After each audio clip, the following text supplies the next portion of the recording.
Welcome to the Auto Snob, where popular opinions don't matter. In today's video, I'll be driving my 1989 Maserati 430, which was a evolution of the earlier Maserati Biturbo launched in 1983.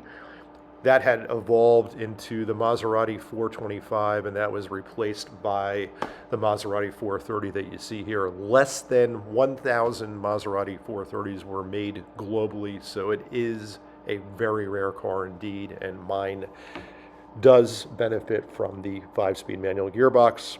I think this car looks fantastic from every angle.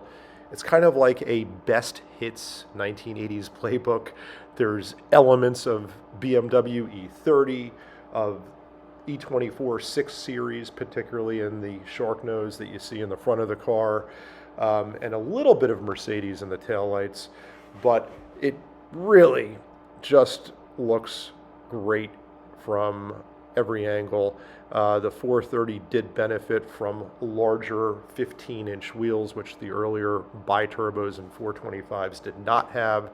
And my car has not stock quad exhaust tips in the rear, really the only hint of this car's performance.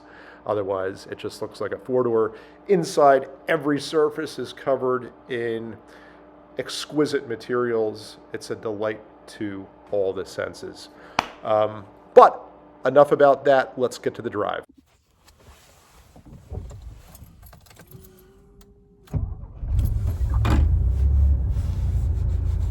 So today we're in a 1989 Maserati 430 5-speed manual, and this video is going to be like seeing a Canadian lynx in the wild, because it's something that you almost never see, much less somebody actually filming one of these on the road being driven to work. Yes, I am actually taking this car to work today. It's 30 degrees out, but I already drove the car. It is fully warmed up and ready to go. So, some curious and interesting facts about the Maserati Biturbo and the later variants of the Biturbo, which were the 430, the Ghibli, and the Shamal. This is again a 430. It was the first production car to ever get a twin turbo V6 motor. This one benefits from intercoolers, fuel injection, which earlier biturbos did not have. They actually used carburetors. And it was also bumped out from 2.5 liters to 2.8 liters. So it is a larger displacement engine, putting out approximately, well, the factory quoted these at 225. I know this one is chipped, so it's probably about 250-ish. These are super light cars, especially in the rear. And when the turbos come on boost, they're two small IHI turbos that are in this motor. Looking around the cabin, it's endearingly, let's just say, handcrafted. That would be the kind word to use. I mean, look, Maserati lavished a lot of money on interior materials. They used Alcantara, leather, wood, everywhere. You can't see it, but there's actually leather covering the metal headrest posts in this car. So you don't see the exposed metal. You just see leather. Even the interior grab handles are hand sewn in leather. The passenger mirror has a little swing down device with a light just to over it, and that part is covered in leather. So they didn't skimp on the materials inside the cabin, and I'm sure this probably took like weeks to make every single one of these cars. The seats are glorious. They're soft, they're supple, they look fantastic. You could probably take a cross-country trip and never get out to stretch. I don't know, that's an exaggeration, but they just feel that comfortable. But there's other details in here that aren't as well thought out. The power seat controls are literally strewn kind of randomly. You have some on the center console here. You have the adjustment for the driver's seat to move forward and backward, buried underneath the seat amidst hard metal motors. So you kind of have to feel around, and lo and behold, there's that switch. It took me a good hour to find it when I first took delivery of this car. So we're going to get onto a highway here, and you're going to witness what I think is pretty astonishing acceleration from a car of this era. Second gear.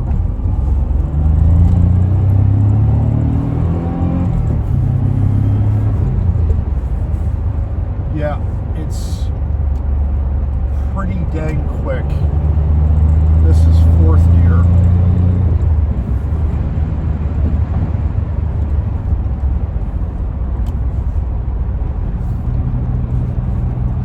And it really has no trouble getting up to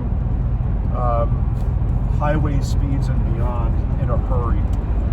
You set your sights on something on the horizon, and you can probably pass it. I mean, it's really, really quick, even by modern car standards. Yeah, there's a second or two of delay with typical 80s turbo lag, but they are smaller turbos, so there's not tons and tons of lag. And when they're on boil, wow.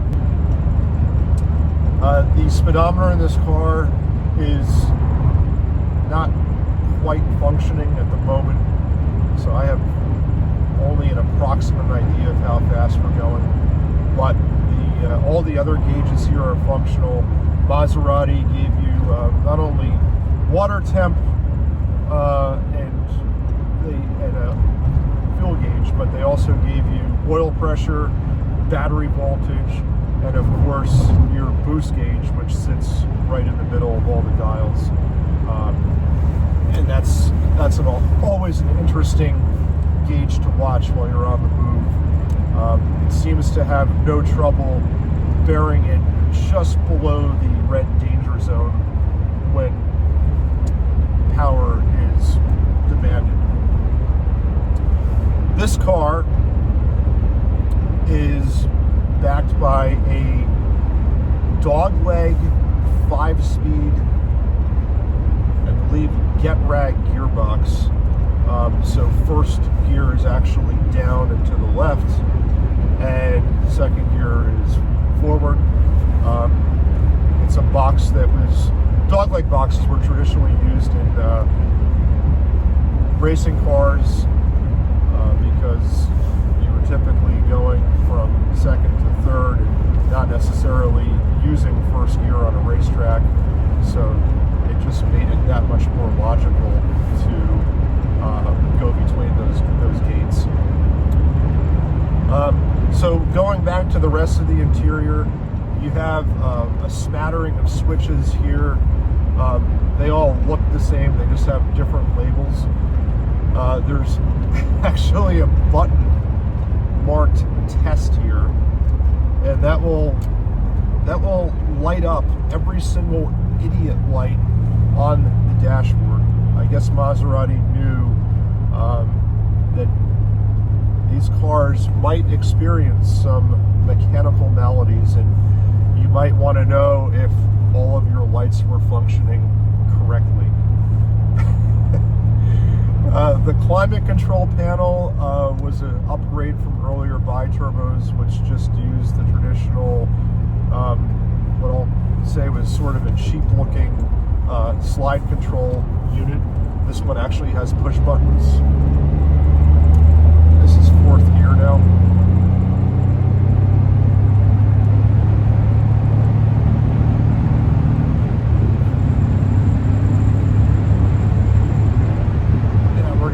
Slow down.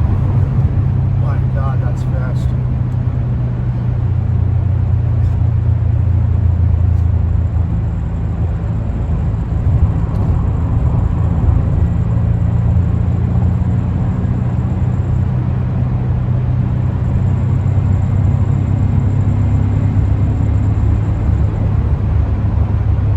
It just pulls and pulls and pulls.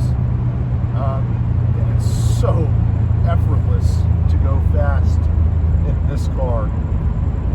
Really pretty astonishing. Again, considering the age of this car and the fact that, you know, turbo technology was still in its infancy. Never mind a twin turbo motor.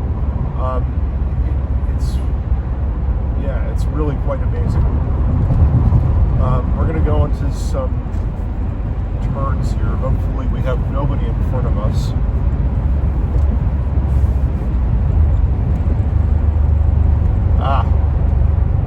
Foiled by the Honda Pilot. That's okay.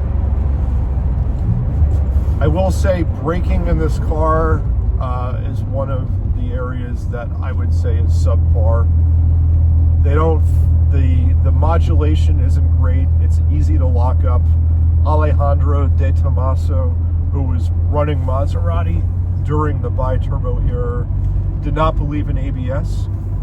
So even the later cars like this 430 never received anti-lock brakes. And that is something that I always bear in the back of my mind when I'm driving this car quickly. And more than anything else, the brakes are just, I think, are undersized for the power of this car.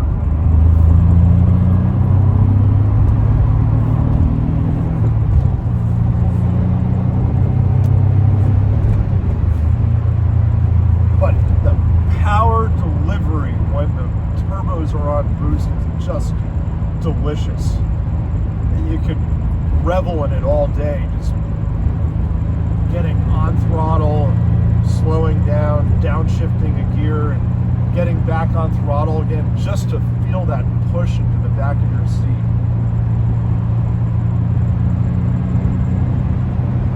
And I have to say, Maserati did a really good job, again, considering the, you know, un-aerodynamic shape of this car. The front end of it looks like a wedge. The windscreen is upright. They did a pretty good job with noise and wind insulation. So they actually, it seems like, also spent a lot of money on door seals for these cars. And I can attest to that.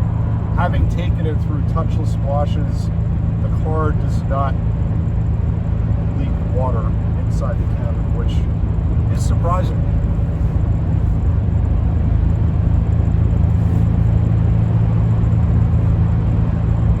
But I think the real forte of this car, it's not on back roads. The chassis is, you know, I'll call it for what it is. It's not well tuned for back roads driving. It gets sloppy. The steering has a very weird way of communicating feedback, where it never quite likes to be on center. You're always kind of moving it around, just off and on center to keep it going through a line in a turn. And it's overly light sometimes and then overly heavy at other times. Again, just not a huge fan of the power steering setup that they chose for this car. I think it would have been better if they had just made it a manual steer car, you tires on these are small. They're 15 inches. They're not very wide. I think the factory size was 205. I would have preferred it over what's in this car. But again, I think this car's real forte is its ability to just chew through highway miles like few other cars can. And that's paired up with the seats in this car, which offer astounding comfort.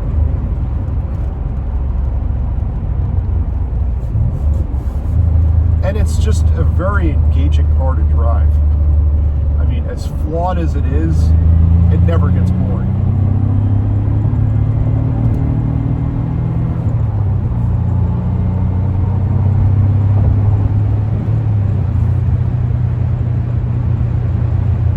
That was third, fourth, and fifth gear, accelerating onto a highway.